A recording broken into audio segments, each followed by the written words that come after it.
opportunity, meat on the bone, a carrot on the stick for a potential buyer. And that makes your business sellable. And they got 7 SKUs, not too many that it's hard to manage, but enough that they're not just relying on 1 or 2. Because if you're relying on 1 or 2, you're in a pickle. And you got a range of traffic sources, Facebook, Google, Instagram. So you're not just relying on 1 stream of traffic. Suppliers have been visited 3 times. Quality standards are passing 99% of the time, and the supplier is complying with major environmental and social compliance certificates. And finally, the business is really efficient. The PPC is managed by an agency. Inventory is managed on SoStock. They're using Klaviyo for email, Seller Chatbot for chat, and they have a team in place, okay? So suppose you got your great business. It looks something like this. It's very sellable and valuable, and you've got an offer on the table from a buyer. The potential buyer is going to go through something called due diligence. Due diligence is the process by which the buyer verifies that everything that I just told you or told them about that business is true, okay? And they're going to look at 3 main categories. They're going to look at the commercial side of the business, which is basically sales, marketing, and manufacturing. They're going to look at the financial side of the business, which is basically tax, payments, accounts, and then they're going to look at the legal side of the business, which is basically your intellectual property, any contracts you might have, and insurance. So screen grab that page and ask yourself, go through your business and say, are all my ducks in a row for these 3 topics? Because when it comes to selling your business, you'll save yourself a huge headache if you have everything organized across those things, because a potential buyer is going to turn over every stone of your business and look in every nook and cranny across those 3 categories, all right? So then when it does come time to sell, you want to sell it with experts. That means with a qualified brokerage, and ideally they have lived experience on all sides of the equation. They've got to be business owners in e-commerce. They've got to be M&A experts and accountants who will work with you until you're ready and not the other way around. Work towards your goals and aspirations and dreams, and not, hey, we'll flip your business for you in 5 minutes. They want to work to get your business ready for a buyer to analyze it. And they need to be adding value. The work they do on the numbers, especially, needs to add value that more than pays for what they're going to charge you. And then they got to position the business properly and market it to the right buyers. And then, crucially, work with a lawyer to help structure the deal to suit you and get what your business is worth for you. So with that in mind, you got to plan ahead. The worst you can do is not plan for an eventual exit, even if it's not currently on your agenda. You got to find out what your business is worth now, then reverse engineer that with a suitably qualified expert to get you there. The number 1 mistake people make is not planning and then going it alone or working with a generic service. You know, we all use experts in our business, PPC, trademarks, legal issues. And then when it comes to selling our business, people lose their minds and think they can do it themselves. You got to use experts with your most valuable asset, and that's your business. So hope that was helpful and you got a ton of value. Email me if you want, ben@ecombrokers.co.uk. And when you mention the Ecom Co-op, you will get 10% off of our fees. I hope that you enjoyed that. That was fast, I know. Wow. Hey, Ben. No, it's great. Good job, Ben. Cheers. Are we doing questions now or later? We're going to do Q&A later, and a lot of people have actually popped in the chat. So anybody who's popped in the chat wanting to have a conversation with you, we'll definitely get to you. Robbie Hill just said so much value, Ben. So Robbie gave you a shout out. Robbie. Good to hear from you, Robbie. Hey, Marcia. Cool. Excellent content. I will unshare. Okie doke. Well, so I think it makes the most sense since Ben just presented and everybody is really into his brain and all that kind of stuff. Ben is giving away a 1-hour free consult. So Kelsey, if we can roll the wheel and see who is lucky enough to win that, that would be great. All right. Okay. Can you see the wheel? Nope. Nope. Okay. We see like a fuzzy black screen. Or the video, I guess, the video. That's the wrong video. Music. Okay, I won't. Yeah. We can do the video again. It was pretty intoxicating. It's pretty good. That was the mind of Kelsey we were just looking at. All right, we can do the video again. We'll see if you guys get sick of it. All right. That's 12 seconds of your life. It's time for the Wheel of Kelsey.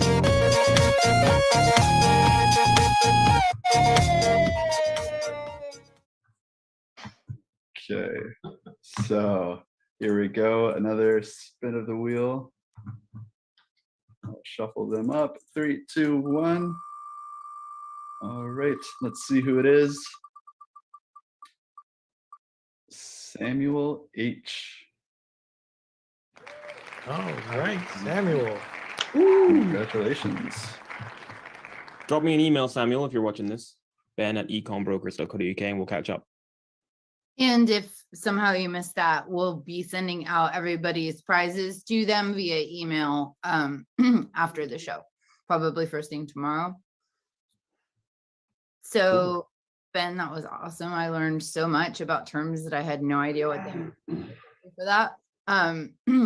Next up, we're going to intro Norm Ferrar, who is beloved in the industry. And then after he's done, Eileen's going to kick off his giveaway. But Norm is also known as the beard guy. He's the host of Lunch with Norm. He's the host of I Know This Guy.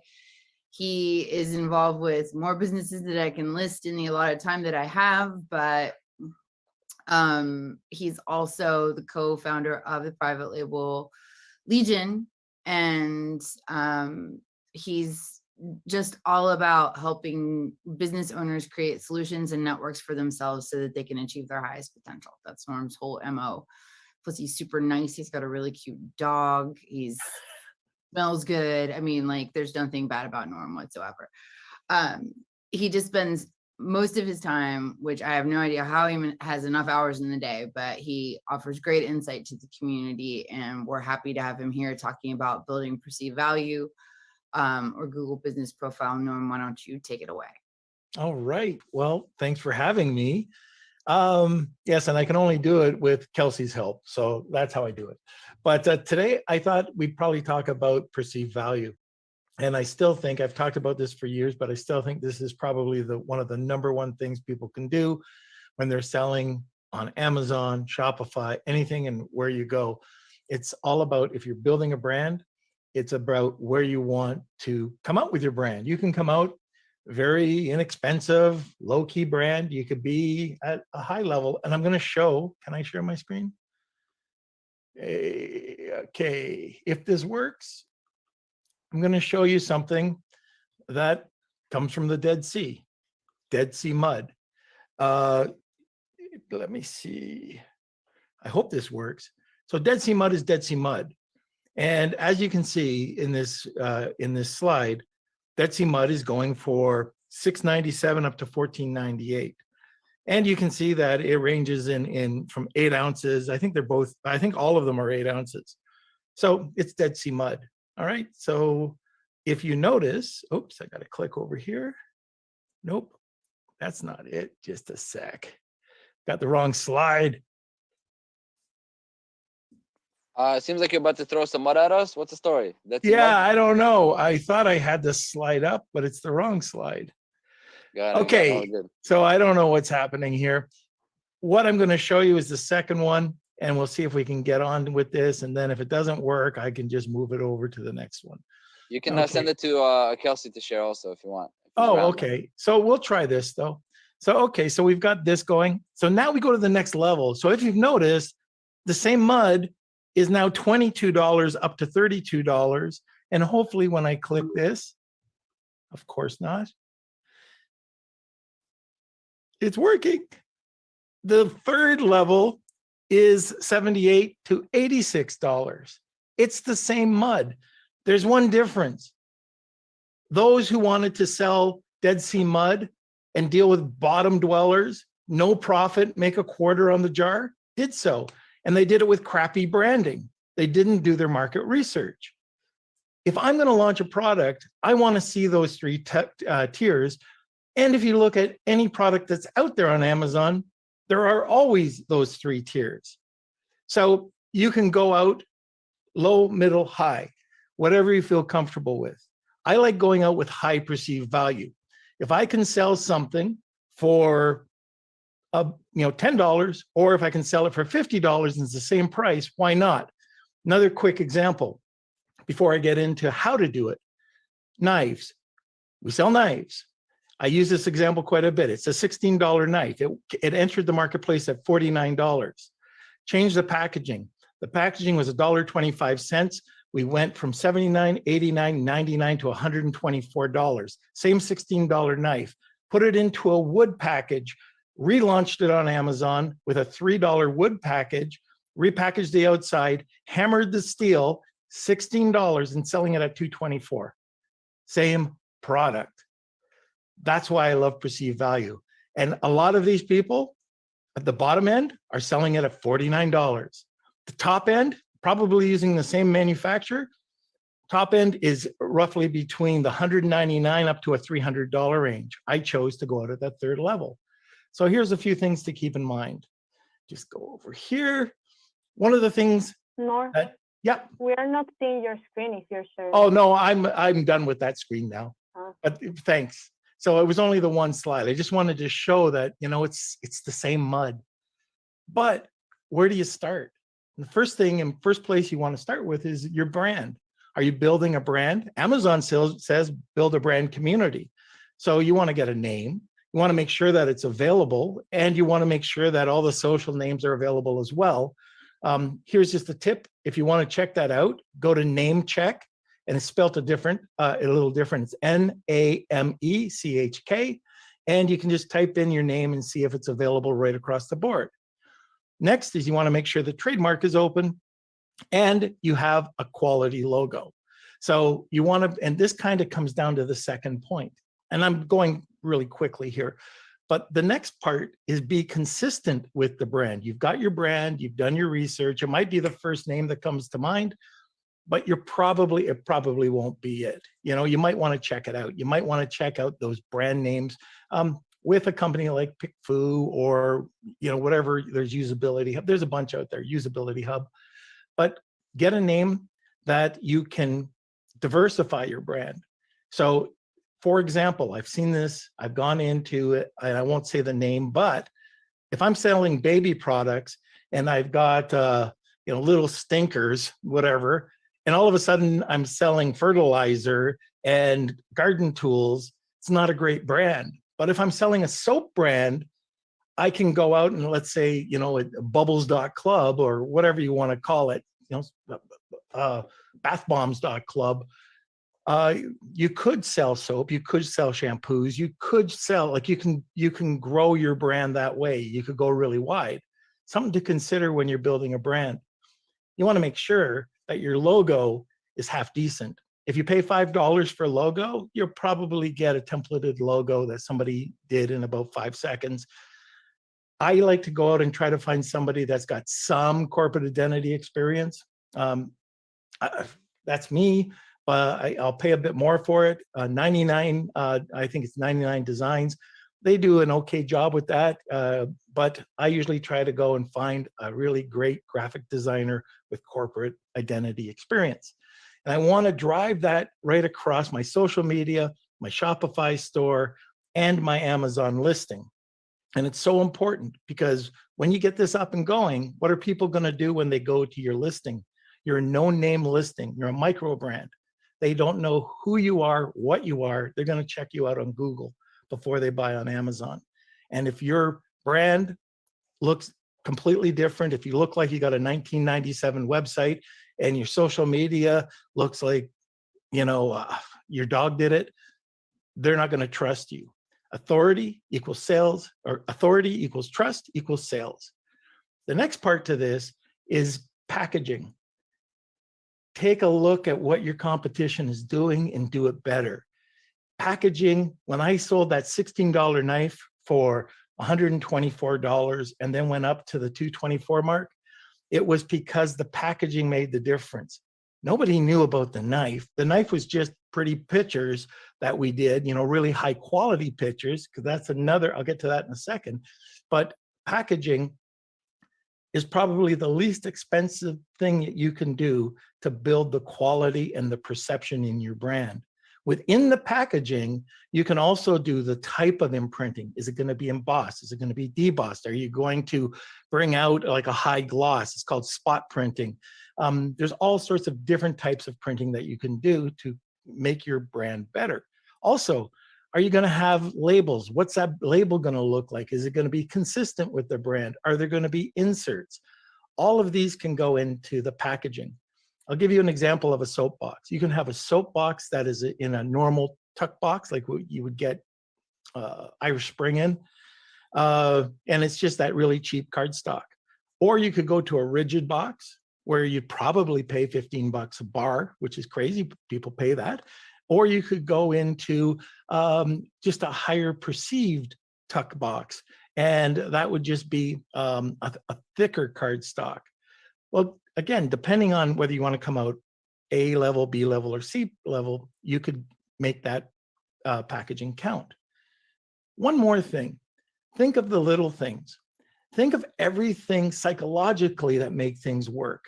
So if I'm selling a shampoo and a conditioner, not that I need shampoo and conditioner, you know, I wish, but if I remember back in the days, if I had shampoo and conditioner, the one thing that drove me crazy was I'd put the shampoo in my hair first and not know which one was which, because I didn't read the bottle. I was looking at the bottles. I thought I had the right one.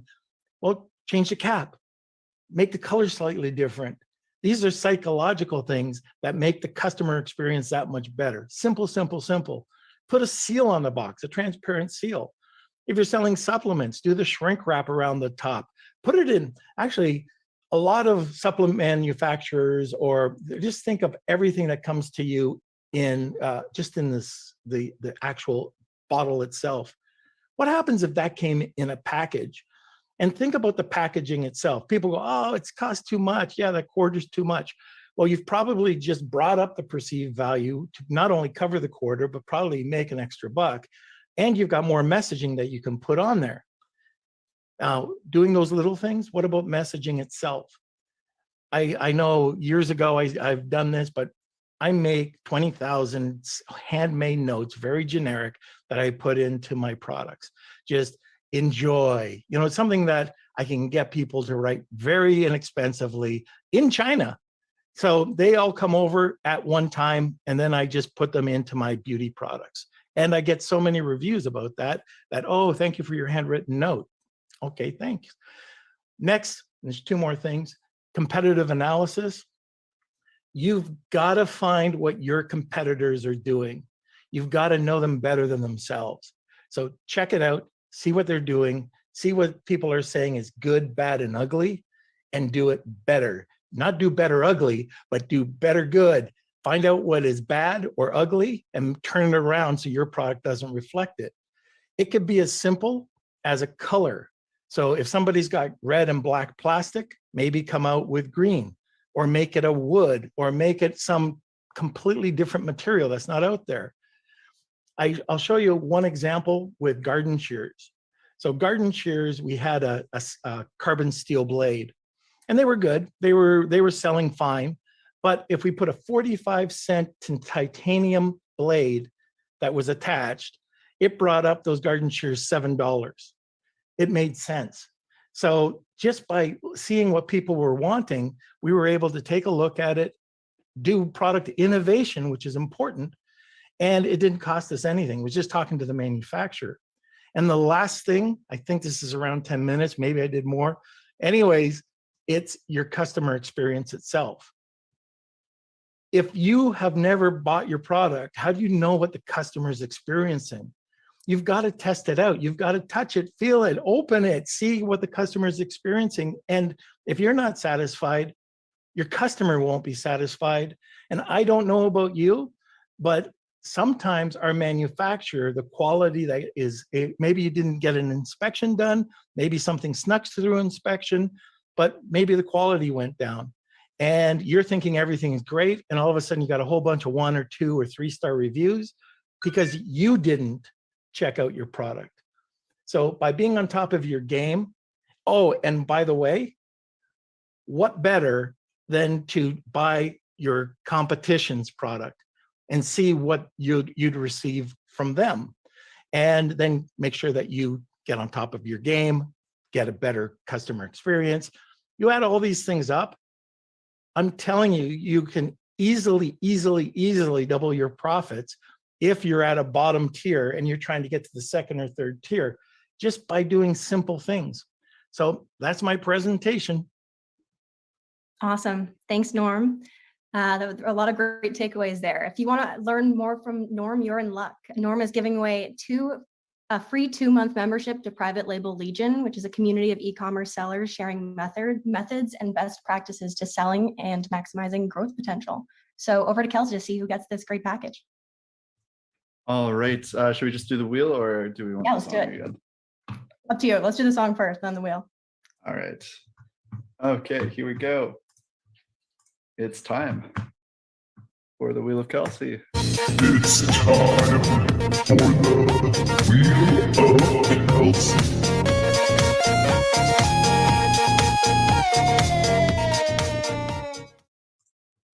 All right, and let's see our wheel. Shuffle it up, and let's give it a spin. Okay, so the winner is Sneak. Nasco. Oh, very close. Yeah. Congrats. Okay, Nasta. congratulations. All right, congrats. Cool. All right. So next up, we have Lenny Ash. Lenny is a co-founder of MMX Distribution and Service and the co-founder of the Ecom Cooperative and AZ Seller Kit. Welcome, Lenny. Lenny started his Amazon journey as a seller back in 2003 and began integrating with Amazon's back end and using software to solve problems and pain points in 2008. He and Jason Hanan launched MMX, their agency, in 2015 and found their niche in apparel space. He finally convinced Jason to let others use their software, and AZ Seller Kit was born. For the last 3 years, they've been focusing on building out even more features in AZ Seller Kit, giving them the opportunity to help even more sellers. What's up, Lenny? Hey, thank you. Thank you for having me here, and I appreciate the introduction. And the topic I'm going to be discussing in today's webinar is price elasticity for private label sellers. And I think it's such a good segue to come off Ben's first what he spoke about valuations and such, and then Norm with perceived value. It's like the perfect intro to gauging price elasticity on Amazon. So let me get my screen shared here. And so first, one of the things I want to touch on, really, it's more of a education mission than anything else. Repricing for private label sellers. Whenever you mention the word repricing in general, people don't really think it applies to them. The second you hear repricing, you think right away wholesale or competing for the buy box or things like that. But in actuality, playing with your pricing is a very important part of being on the Amazon marketplace. Like you saw, Norm showed us, there were 3 muds, same exact item, or the knives that we're selling, same knife, just very tiny variations. And one was getting the lower tier, one was in the middle, one was in the much higher. So if you're a seller and you think your private label, you have no buy box competition, you think that your price is your price because you know what your cost is and you did all the math, what you invested, and you have your advertising expense, you have all the expenses lined up, and you know you want to make X profit margin. So you calculate a retail price and you think that's going to be the price. But that's not the case necessarily. If you checked all the boxes off and you did your listing right, touched on all the points that Norm mentioned, then in actuality, you'd be doing yourself a disservice by at least not testing the waters to see if pricing should go up and down. So the idea behind repricing is moving a price up or down to achieve a desired result. Results could vary depending on what you're trying to accomplish. You might want to slow down sales to avoid a stock out. So obviously, a higher price will lead to slower sales. And that's a basic, that's ABCs of economics. But there is a happy medium where it might not. Another potential desired result might be to get your sales velocity up. The idea behind selling on Amazon is to rank in the search results for a keyword. So if you want to get your sales velocity up, even if you know you're going to lower the price, your margin might come down, but it'll affect your sales velocity. You'll rank higher. Once you rank higher, establish your listing, you can start to inch the prices back up. So for that temporary period of time, you might want to test your price down.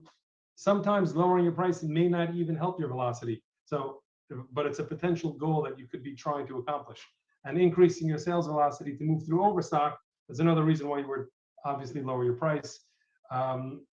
Repricing or automated repricing is applicable to private label sellers. Even if you own the buy box 100% of the time and there's no buy box competition, it's just an important idea for private label sellers to understand that even though you might have a fixed cost and you know, think you have everything figured out, if your item is selling well for a certain price, that doesn't mean that that's your price. Maybe you can get a little bit more for it. Don't leave money on the table. That's the main point. Try and test out your pricing. So some goals or strategies for private label repricing, you know, different use cases. You can use pricing to manage your inventory. So a lot of my background is in the apparel space. And in apparel, you will have one listing that'll have 6 colorways, and each colorway has 4 or 5 sizes. So if you have all those sizes, you know, you have to, in many cases, you'll be buying your inventory in preset case packs. So if you want to replenish the medium, you have to buy the case pack, which includes a small, a medium, large, and an extra large. So using pricing to balance the sales velocity for the different variations, it's okay if one variation is priced at, let's say, $19.99, and the medium and the large, which are a little bit more popular, are priced at $24.99, and then the extra large is priced a little bit lower. If you go to Amazon and browse the top 100 listings in any category, you'll see in the top 50, right, those pages that everyone tracks, they want to be in the top 50 in a category, you'll see how many listings have variations that have more than one price point on the same variation. So maybe in a retail store, if you're coming from that background, you think of a display rack that has all of your items on it. If you had 3 colors and each one was a different price in a retail store, you might think that's crazy. But online, at least in the world of Amazon, it works, and you see it in all of the top ranked listings. Another point is using pricing to maximize your profit. If you're going to be stocking out, you know what you have in stock. You know what the supply chain disruptions have been like lately, and your boat might be stuck on the water for an extra, you know, more time than you expected, which means that you're going to eventually sell out. You're on pace to be sold out of the item. You won't be able to replenish in time. So it's a great opportunity to try raising your price to see if your item can hold a higher price on the Amazon marketplace without affecting your sales velocity. And the goal is to try and slow it down. You're going to be stocked out. You're going to sell out before your replenishment will hit regardless, right? So you may as well play with the pricing and try and inch it up so that you can get more profit. And at the same time, you're going to learn about how high of a price your item can sustain. And I'll go back to Norm's example of the knives he was mentioning. He said other competitors in the higher tier are between $250 to $300. If you are at the $250 range and you're on the way to being sold out, you may as well try to see if you can push the limit to the 300. That would be an opportune time to test out your pricing. And another one is another potential goal or strategy is to use repricing to increase your sales velocity on slow moving items, marking it down. I mean, that's obvious. The question really becomes, how far will you have to mark down your item to actually make a difference? So the fact that on Amazon prices can go up or down and doesn't necessarily affect your sales velocity, it does go both ways. So if you're selling an item for 25 bucks and you raise the price to 28, it may not affect your velocity and you just put an extra $3 a unit in your pocket. To Ben's analogy, to Ben's line of business in terms of helping people get valuations, if you put an extra $3 a unit in your pocket at a 5x valuation, you're putting an extra 15 bucks in your pocket just because you tried raising the price by a little. And if it sustains the sales velocity, even better, you know. But to be testing that in your catalog is so important. The point I was making though is that even if you lower the price from 25 to 24 or 23, you have to watch the sales velocity to make sure that you're actually affecting that increase that you're looking for. Because sometimes lowering the price, if it's not enough to tip the scales, you'll still sell the same. You're just leaving money on the table. You may as well go back to where you were. Maximizing profitability was another, is in line with the 3. I mean, that's a basic business objective that everyone has. And then maximizing your sales velocity, that's more in line with ranking for keywords in the organic search results. So if you are just launching a product, which I guess we'll get to in the next slide, but if you're just launching a product in general, you're not going to want to play with pricing. You're going to come in at whatever price point you want to enter and just try and build that velocity so you can rank in the search results for your keywords. But if you're at a point where you have to reorder or it's your first go around. And this test period that you were in, right? This first go around, you did your initial buy based on your market research, and you brought in, let's say, 500 units of an item to start, and you started selling. So you may not even, you can raise the price, but you may not want to, you may want to raise the price or lower the price to try and achieve the highest sales velocity.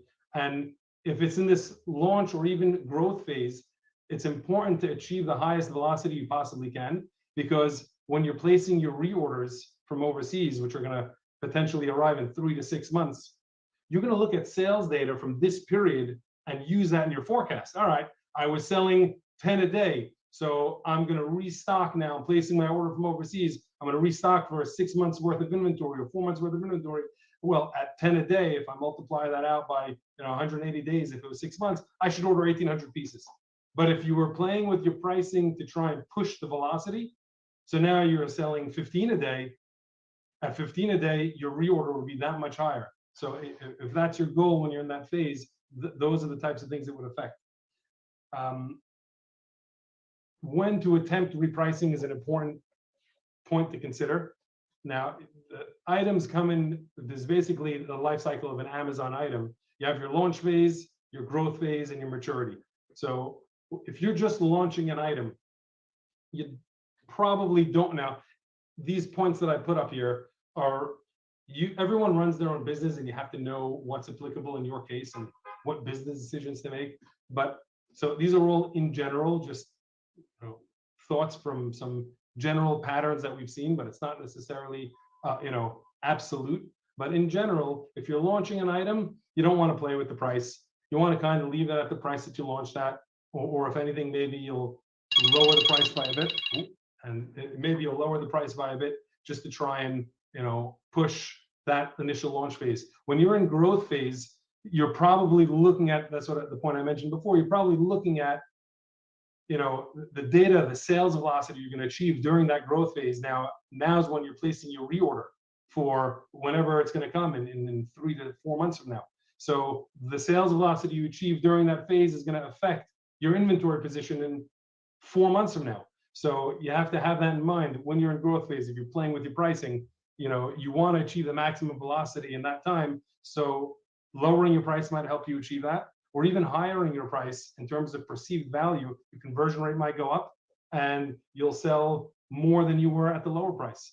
And then for a mature listing, once you're in that life cycle phase, that's when you really get to, you already have an established listing. You've maxed out all of your content. Your images are A+. You touched on all those points Norm mentioned. You have every box checked. You have hundreds of reviews already. At that point, your item can most likely sustain a higher price.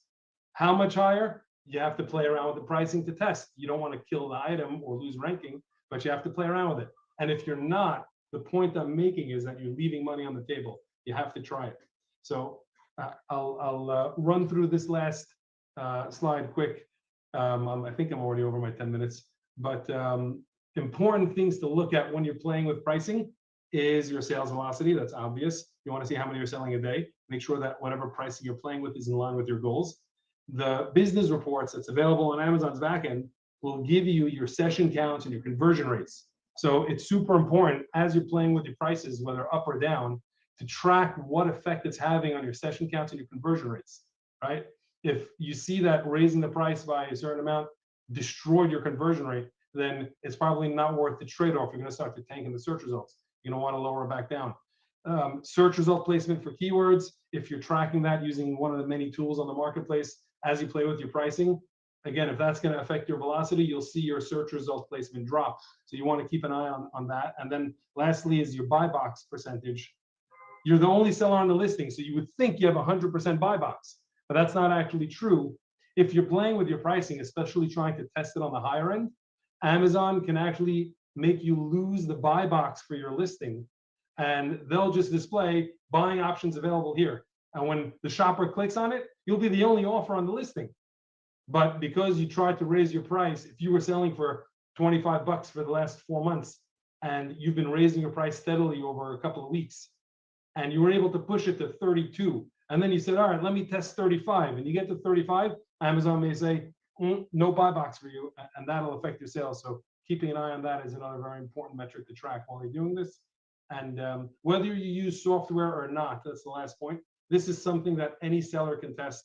Obviously, if you have a smaller catalog, 2 or 3 listings, 10 listings, you can probably test your pricing out and kind of employ these different strategies on your own. But as your catalog starts to get bigger, people start to look for kind of solutions to help automate it.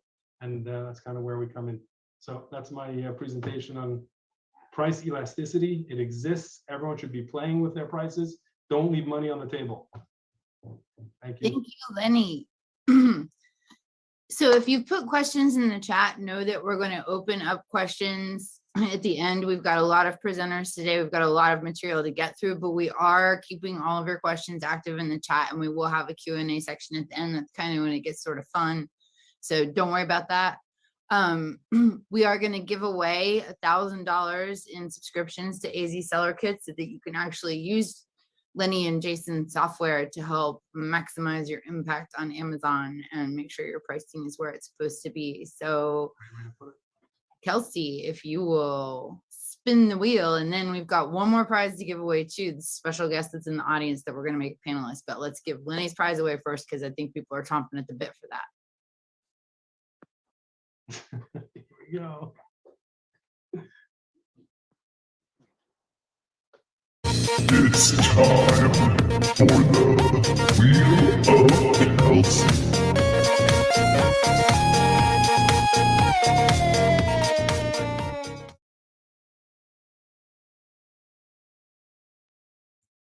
All right, here we go. We'll spin the wheel.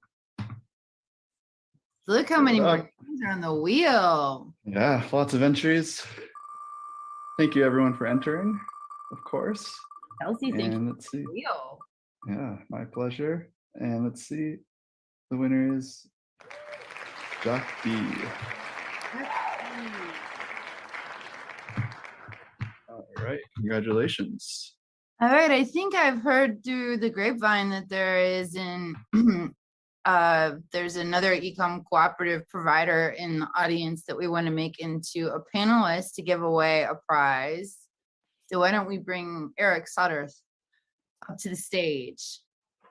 He should be entering. Just Lenny, can you give us a quick word about the prize just to make sure everybody understands? Take a little moment there, okay? Yeah, we're giving away $1,000 worth of subscription fees to our platform, to AZ Seller Kit. So you'll get onboarded first. We'll have an onboarding session and demo the app, make sure you understand what it is and how it applies to your business. And then whatever pricing tier you fall into, you'll get $1,000 to use towards the software. Sweet, thank you so much. Okay, let's see if Eric is there. Can you hear us, Eric? I gotcha. Thanks for having me. Eric, thank you for joining us. Eric is the GM of Seller Rocket. Eric, why don't you tell us a little bit about what Seller Rocket does? Yes, well, thanks, Liz, and thanks for having me on Sellermania 4. So Seller Rocket, we're the leaders in editorial recommendations. So we can help get brands featured in editorial content both on and off of Amazon, and this can really help your brand to grow its sales. We saw amazing results recently over Black Friday and the Christmas timeframe through lots of additional sales going through editorials. So yeah, excited to be here today. And I wanted to show, do I have a couple of minutes where I could show a couple of examples of what these You have like 2 minutes. I'll give you 2 minutes. So they're like, Okay. you so much, you get 2. Thank you, Liz. You are the best. Okay, so what is an editorial? So here is one of the consistently highest ranking terms on Amazon, or keywords that's always ranking high on Amazon, water flosser. And so you can see here, there's an editorial about 25% of the way down the page. This is written by this third-party publisher, Business Insider. And you can see these different water flosser products featured here. So if you are selling a water flosser, somebody clicks on your product here in the editorial, adds to cart and purchases, this would be considered an attributable sale to this editorial. And then the publisher, Business Insider, wrote this article, would get a commission. Well, we find that most sellers struggle to get featured in these editorials before they work with SellerRocket. It's kind of like that just black hole of, oh, how do I ever find the right person at the publisher who can help me get in here? Here's another one. This is a different way these might look. So here I searched GolfNet, and you can see here that there are multiple articles that actually popped up under this keyword. So there are 4 that are showing here, and there's another one out to the right. But these work the same way. So if you click on one of these articles, sorry, I'm getting lots of Slack messages. So if you click on one of these articles, the products are featured in the article here. We could have done the same thing on the water flosser article, but the 3 products were just shown there in the square. And so if I was to come here, read about this one, decide to click on it and purchase, it would work the same way. And then what we are giving away today for free is an off of Amazon editorial placement. So this is more than $1,000 value. And so we find about 50% of people look for or do research for editorials off of Amazon. And so I've typed in here best bronzing spray. And so if somebody comes in looking for best bronzing spray content and they click on this article here, this is put out by the LA Times. And so you can see this works the same way. Like if I go and I click on one of these products, sorry. If I click on a product there, it'll take me to Amazon where I can purchase and add to cart. And so we now have thousands of these off of Amazon articles that are ranking on first page of Google with publisher partners. And these are ranking, these are thousands of articles that we can potentially get sellers featured into for those users that are looking for your product off of Amazon. And so we find that the folks that work the best or have the best results in our program, they will combine the off of Amazon and on Amazon editorial content together to really help grow their brand. And so that's what SellerRocket can do. And we're working now with more than 815 clients, more than 3,500 brands.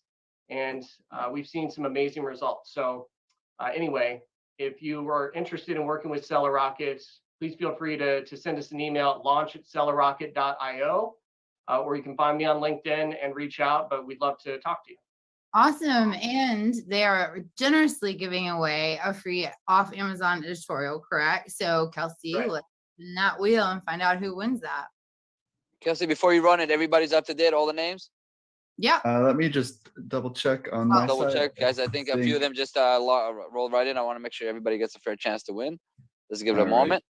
And if you're just now joining us, you've missed out on a couple prizes, but there are still some more left. This is Sellermania 4 from the Ecom Cooperative, also known as TACO. I am Liz Downing from Tacometrics. I'm joined by Eileen Lint from Thrasio and a bunch of really smart, awesome panelists. And we're having a great time. So if you're here, welcome.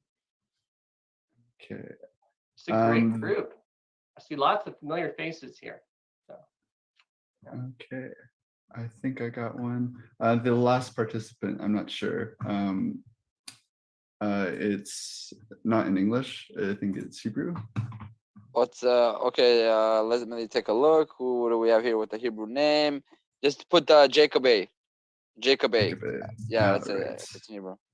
Okay, I think I got everyone. All right. Let's go for it. Okay, we'll jump right into the wheel. Okay, so we'll shuffle them up, and here we go. All right, the winner is Alberto M.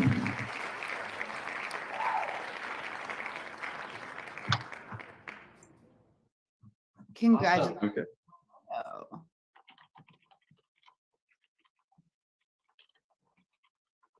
My email is in the chat there. So Alberto, if you want to reach out to me, we'll make sure to get you set up with a free editorial placement off of Amazon. Awesome. Thank you so much, Eric. Eric is one of the, SellerRocket is one of the members of the Ecom Cooperative. We're going to jump right into Vanessa Hung's presentation. Vanessa is a problem solver of what she calls the unsexy stuff on Amazon. So she's been helping people with their Amazon businesses since 2017. She's the co-host of Wizards of E-commerce on Espanol, and also heading things up in Fort Lauderdale, expanding that empire. She's a passion for sharing knowledge about strategies, tips, and trends on starting, scaling, and transforming e-commerce businesses, especially on Amazon. Vanessa, we are so thrilled to have you. You're going to be talking about Amazon compliance issues and staying not in trouble with Amazon. So welcome, and please take it away. Thank you very much. I'm so glad to be here. I'm gonna share my screen and we're gonna talk. Looks So good. we're Looks gonna good. talk. Yeah, we're gonna talk about Amazon selling compliance. So there is this thing of sellers or in the community of Amazon sellers that they feel a victim of how the system works when it comes to compliance. So Amazon, as Liz mentioned, and as you may know in your experience selling Amazon, things can change pretty quickly. Policies can completely turn around in a matter of weeks or days without Amazon really telling you or letting you know beforehand for you to prepare.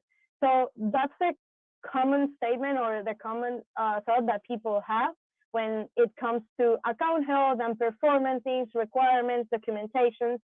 So in the work that I do, I try to turn that knowledge or that perceived thing that Amazon does around, because I feel that Amazon really cares about the importance of having products that are compliant in their platform. So they really take care of customers. And as you may know, they are customer obsessed. So the most important thing here is protect customers. So when we align our business to the goal that Amazon has in order to protect customers and give the best experience, we start understanding why these policies come across the platform. So most of the things we saw last year and during COVID, especially when the pandemic started hitting the US, it's that they start putting in place a lot of the processes and the policies that they already have written in their platform, but they were not really enforcing. So that is where I really encourage people to start looking at is Amazon really has all the compliance stuff most of the time, or the majority, written in their policies, in their TOS, and they were not enforcing them. So talking a little bit about the Amazon compliant processes. Now we have a lot of dashboards and programs that will help sellers to go around and have the right information. I feel that they are really putting the work on providing the sellers a better experience regarding when the document is needed, what are the requirements for that special category or product, and how to submit it. So there are dashboards, as you may know, obviously the account health dashboard that's been there for a while. Now they have different features, and I want to talk to you about three main ones that I think are the biggest game changers moving on. And these are programs that start to be part of Seller Central experience from the fourth quarter last year and going on. So the compliance reference. Now we can know what documents are required in the platform before listing them. And this is extremely important because most of the time when a seller goes to look for a product or see a trendy idea in the market and they want to develop their own product, goes to China and find a nice manufacturing facility that makes it. And then it's a job of the freight forwarder or the person that's helping them to import those products into America that they need to know the requirements. And sometimes, and it's been my experience as a seller too, those freight forwarders are not really on top of what the e-commerce requires. And that's something different because we might have some requirements that are appropriate for retail and to have the product imported here, but Amazon really puts a cherry on the top in those requirements and documentation, asking for more to what they really need to have. And this is the case, for example, that we are seeing now. It recently happened in January 10th, that they changed in the dietary and supplements category, they start asking and requiring sellers for a certification that the manufacturing facility needs to have to provide the best quality or the best quality for their products. So there are many manufacturing facilities in the dietary and supplement category that they don't have that, because regular retail doesn't require that. It's not even part of something that is written in the law, but Amazon wants to put a layer of protection to their customers. So that is where we need to be on top of what Amazon is saying and what Amazon is going, and aligning our values and our goals, our processes, to know what they will see, they will ask, and they will require. So this new dashboard, you can find it once you're gonna list your product in catalog, you click add a product, and you will see the bar to search. Under that, you will see, you can click on compliance reference. And this is a dashboard where you can find some products. They still don't have all categories, but they soon will have it, where you can find by the keyword the product that you're trying to sell. And depending on the marketplace that you're selling that, you will have all the list of the documentations and requirements that you will need to have before putting that inventory active on Amazon. And the cool thing about it, some of the times, and I start seeing this, not in all accounts, but I hope to start seeing it across the whole states, like the US marketplace, is that before listing a product, they will require those documents. And this is where Amazon is getting proactive about it. Before, you were able to list the product, start selling, and then probably like 1 month after is that Amazon shuts you down and start asking you for compliance. So this is not the case anymore, and we will start seeing that before selling and before getting into the product, you will be able to see what are the requirements. This is pretty cool, and I think it will streamline a lot of processes, and especially for information, because that can get very tricky. Some freight forwarder can tell you that you need ABC, and the other one tells you that you need 1, 2, 3. So this is very clear, and I think it's a game changer now on when you start selling your own products. So the other thing that we have is Seller Lab. So very similar to the IP Accelerator program, that is a better service provider system that Amazon has. So now they will have, or they have, like now, right now you can go to the Seller Lab and find labs that will help you compliance with all the documentations and requirements that Amazon needs. And it's so cool that it's integrated to your Seller Central. So every time that you put an order with them for a specific ASIN, you will have all the information there. Basically, the lab will communicate with Seller Central, and they will tell you if it's good or if it's not. So that will save a lot of time and hopefully money, because they are trying to make those labs bid with the certification. They can bid for prices. So seller will have the lowest offer that is in the market available. So now it looks like that, and it's because I don't have any code or any process ready to go. But once I choose one lab and upload the ASIN and click for all the documentations and requirements that I need, I will be able to see the central lab central, sorry. So it will give me all the information, and it will be automatic, like the IP Accelerator. Once that is approved, you're good to go, and you won't need to upload anything else. They also have the information updated, so some products you will need to upload the documentations and requirements every so often, and this is very important. Sometimes sellers think like, okay, it's only once before I list it, but most of the certifications that you need now, they need to be re-uploaded. And this is extremely important, because if you are not prepared for that, your listing will get shut down. And that will hurt your metrics, your ranking, everything that you have on Amazon going on if you don't prepare for that. So I really encourage you guys that if your product has any kind of requirement, have a process built and your team ready for Amazon when Amazon comes and asks you for that. Or before that, I hope that we'll start seeing those dashboards where you can upload it before they even ask. So that will be in the back end.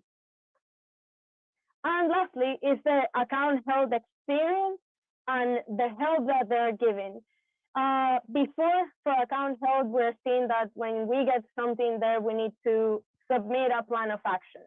The plan of action structure that we were seeing before, which is 3 parts: root cause, things that you have to, like you did to address the issue, and the ones that you did in the future. Those are the 3 parts that we were seeing before. Now the plan of actions are breaking down in smaller and more precise questions. So that I think is amazing, because it will help sellers to respond and really build a plan of actions and appeals that answer the questions that Amazon wants. And they really make it now easier for you to comply to that, to tell them what they want to know, and to have more success in doing so. Beforehand, like, sellers were the victims of the system because Amazon was not clear about what they need or what they want from you. Now I think they're putting this better experience, and also they're putting in the account health a section here where now you have support. It's not 24/7, it's 7 days a week, but I think they have restrictions in the time zone. So now you can call, ask the questions. When you are falling from a metric, you can really get help there, clarify your issues. And the most important thing that I wanted to leave you is that this is part of our job, and this needs to be part of our processes. Selling on Amazon is not only finding a nice manufacturer and creating perceived value and building your brand and putting the price. It's also comply with the things that they ask, the policies, the requirements, because we are part of their system and we need to start playing by their rules because it's their game. And once we acknowledge that and we look for the information, being part of communities like this one and attend events like this one, will help you to find the most accurate and most updated information that is out there. And to give you some examples of the news, today, Amazon is effective today. Wand massagers and kettlebell balls are classified as adult products. Before that, they were not, and this changed a lot. So if there is any seller selling those products, that will make your whole process of selling on Amazon completely different, because that means that you won't be able to advertise as you use. That means that you won't be able, or you will be able to use certain keywords that before will get you suppressed in the regular search menu. So having this and looking for the updates in the platform is the best way to keep you updated. And don't wait for Amazon to tell you what is wrong. Just start looking for this, getting like in communities like this Ecom Cooperative, so you can find that information and make your selling process easier. Thank you. Awesome. Great. Thank you, Vanessa, for giving your time and expertise on Amazon selling and compliance today. Great reminders. Vanessa is giving away another hour of her time for free one-on-one consultation. So if Kelsey, you want to draw the wheel again? Here we go. And we'll do the song. All right. It's time for the Wheel of Kelsey.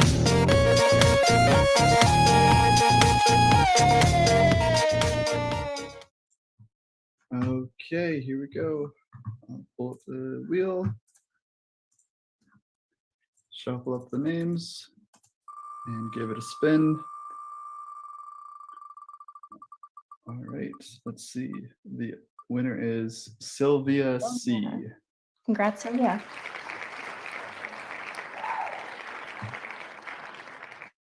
Awesome.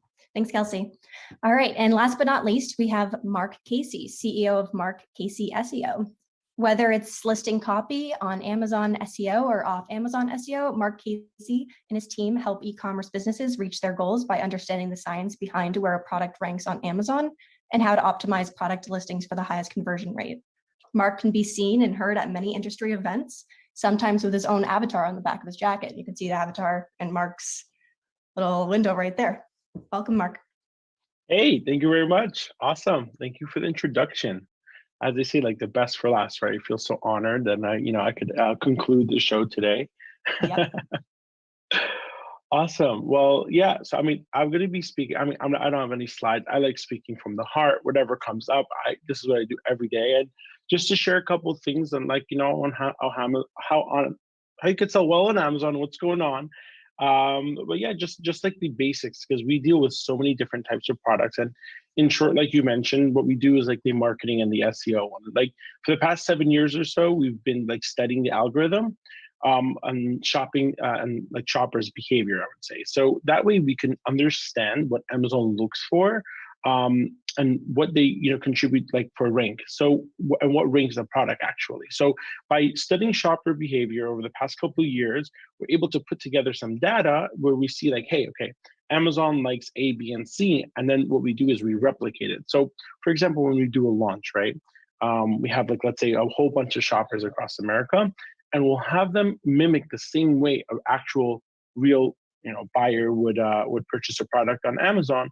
We'll have them do the same thing, which kind of contributes towards the rank, so on and so forth. But I always like to kind of break it up and say, whenever you want to launch a product on Amazon and whatnot, you have to be different. And as you can see, I love being different, but something to keep in mind is like, okay, let's say you have a Shopify store, you get someone on your Shopify store, okay, it's a matter of which product.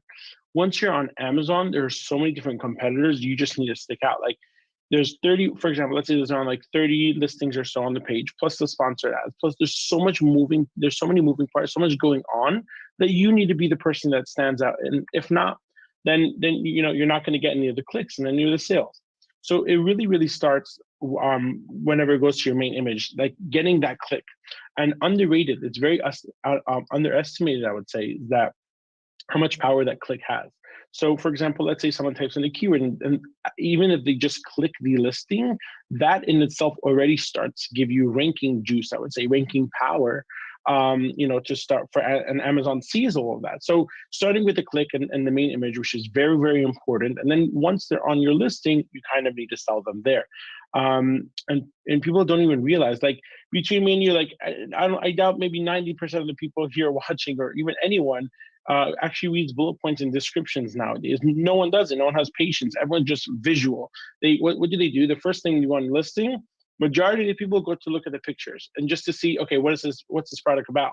And that's why it's very important to focus on the infographics that you have there and to actually invest time, money, and effort into getting good infographics that tell a story and show all the selling features and the selling points on your product. And that's like basically the most important part, because no one's going to scroll down to your listing. You need to sell them right away. So first of all, yeah. So once you get the click in an SEO standpoint, once you get the click on the product, Amazon loves that. Why?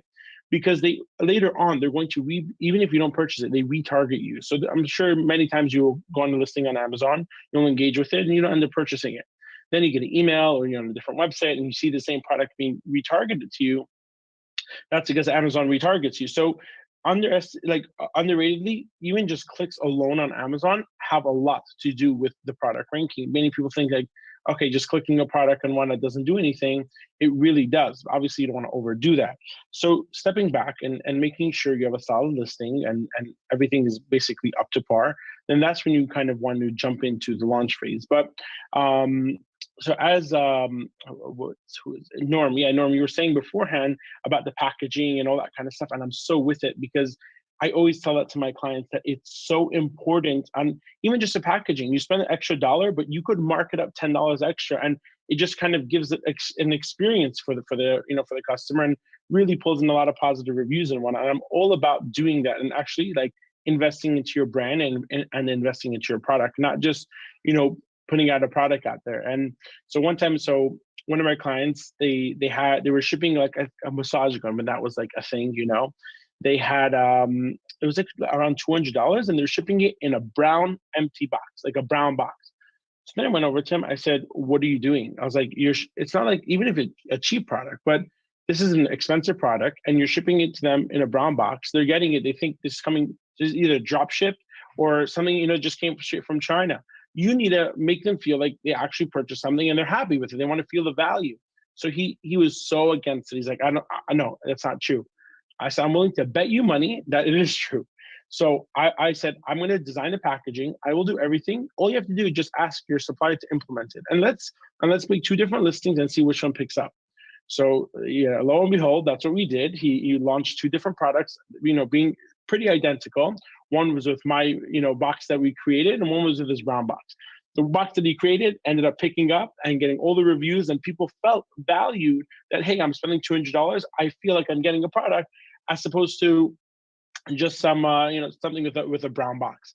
So even just starting from there, that's like kind of the end of the funnel. But in the beginning of the funnel, when someone goes onto your listing, it's very important that you need to be, you need to sell them, and they need to understand your product within the first 10 to maybe 30 seconds of them being on your listing. If not, they'll just go click somewhere else. So that is very important. I had a client one time who literally drove me insane, and he was willing to, I think he ended up did spending $10,000 just on his hero image. I thought he was crazy. He was in the beauty category, and it took him around 3 to 6 months to finalize which hero image you wanted with the main image for his product. But the truth is, once he finalized that, his sales really started to kick in. And the reason is because he understood that whenever someone types in vitamin C serum, there are many other people who are there, and you need to be the one that stands out. So it's kind of like, it really is a funnel. Like, okay, you need to be there for the search results.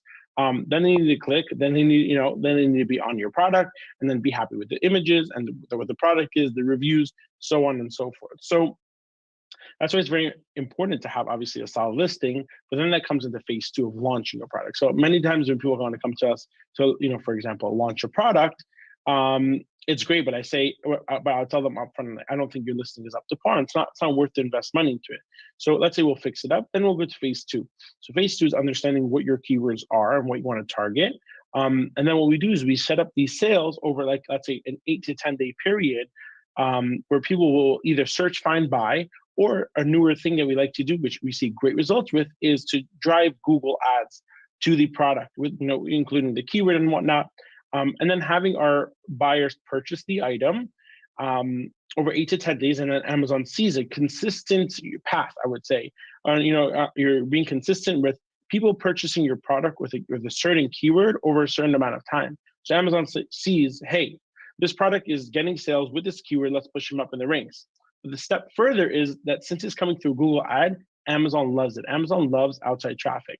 Anything that's coming from outside, obviously there's different levels, like Facebook would be cheap traffic, and then, it kind of builds up in the ranks, but Amazon loves outside traffic. So A, you're driving outside traffic, Amazon loves that. B, it's converting because you're doing it through a giveaway, through a rebate. So it's converting, so that shows Amazon, hey, this guy's selling, he's getting outside traffic, it's converting, let's push him up. He has more potential, I would say. So that's why it's very important to, a lot of people say, like, oh, I've done giveaways, it doesn't work. I said, how are you doing the giveaways? They don't even know. It's really, at the end of the day, how you do the giveaways, not just like whatever, giving away. It's really how you do the giveaways. Many times people give away 100 pieces, you don't get anywhere near the result as if you were to give away 50 pieces, but doing them the right way. So kind of when you build your launch plan or whatever it is, and keeping that in mind to do influencers, all that kind of stuff, but doing outside traffic, Amazon loves that. So if you're kind of feeding Amazon what they want to be fed, then that's why that's how you get the ranks that you want to accomplish. And we've gotten crazy keywords ranked, and even with half the amount that we needed to do just by following this path. Another thing is the honeymoon period. Everyone has like different, I would say, like opinions on when the honeymoon period actually is.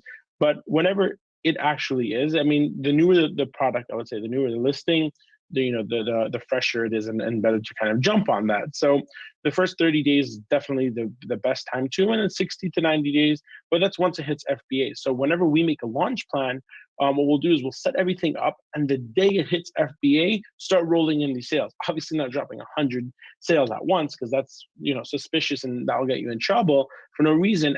But what we'll do is we'll trickle these sales in slowly and build up. And then Amazon sees that, hey, this guy just launched and he's getting organic sales. So that, that kind of helps you from there. But there are so many moving parts. There's so many elements, part of a listing. So like I said, from the main image, from the graphics, and just like, the SEO and the keywords. And, just to kind of like end off over here, but one huge mistake I see many people doing on a listing is, okay, everyone has A+ content, right? Or if you're brand registered. But a big mistake is like, actually, I'm analyzing someone's listing and I say, your description's missing. Like, no, I have A+ content. I said, that's great, but you're still missing your description. And people are confused and puzzled when I'm talking about, what I'm saying. So I said, look, you have your A+ content, you have wording on your image, but Amazon's not necessarily picking that up to index you for different keywords.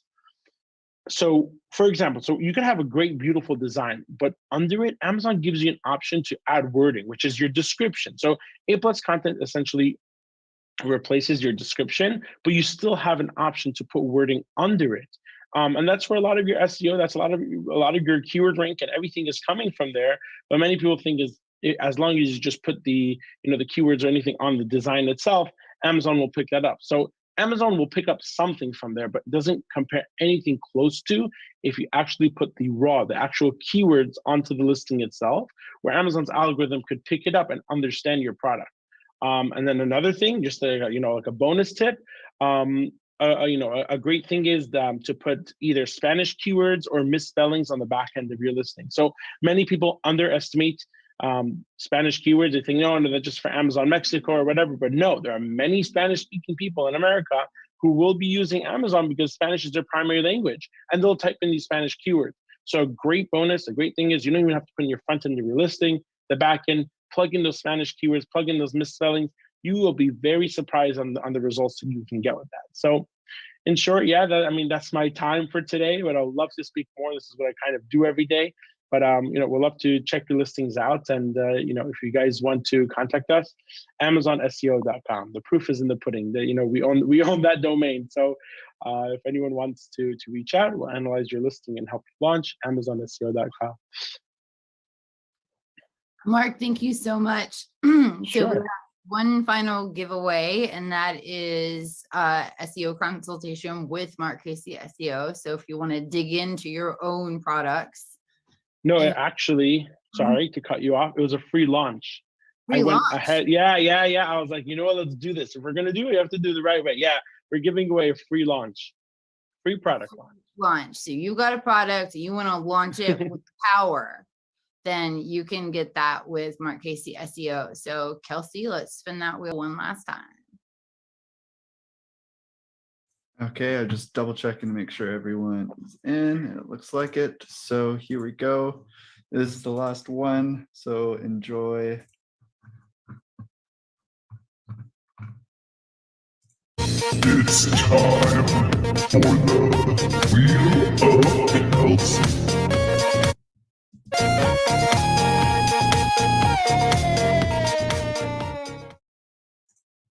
Okay, and over to the wheel. Shuffle it up and give it a spin. Here we go. The final winner is Anna P. All right, Anna.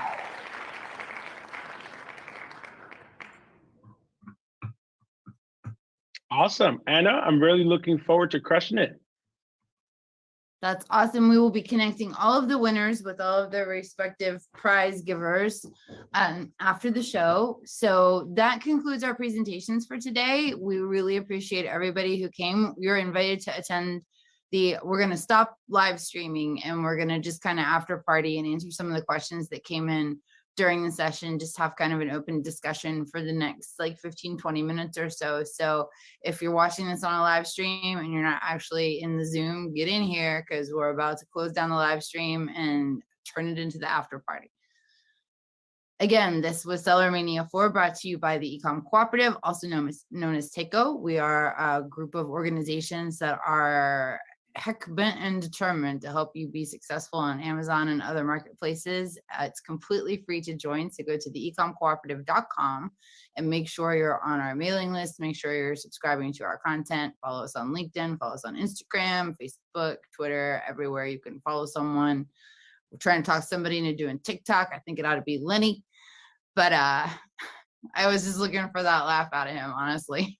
Thanks to all of our panelists, Ben Leonard, Norm Farrar, Vanessa Hung, Mark Casey, Lenny Ash.